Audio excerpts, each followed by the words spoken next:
Hello বন্ধুরা, দুপুরে menu নিয়ে চলে এলাম। মেনুতে আছে এই যে গরম ভাত, এই মাত্র ফ্যানটা গেলে নিয়ে এলাম। আজ রবিবার, তাই ভাবলাম যে পরেই ভাত বসাবো গরম গরম।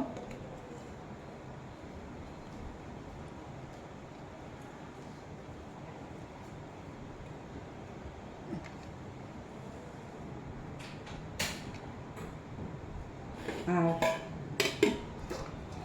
তো বেশি কিছু রান্না হয়নি, তো করেছি এই যে লাল শাক ভাজা, আর আছে কুমড়ো ভাজা। আজকে সবই ভাজা ভাজা।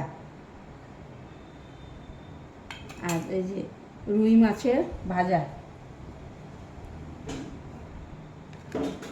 তো আজকে এই রান্নাবান্না করেছি। আজকে বেশি করতে পারিনি, একটু শরীরটা খারাপ ছিল। তো দেখো, ভিডিওটা যদি ভালো লাগে তাহলে লাইক শেয়ার সাবস্ক্রাইব করে দিও, আর তোমরা পাশে থেকো।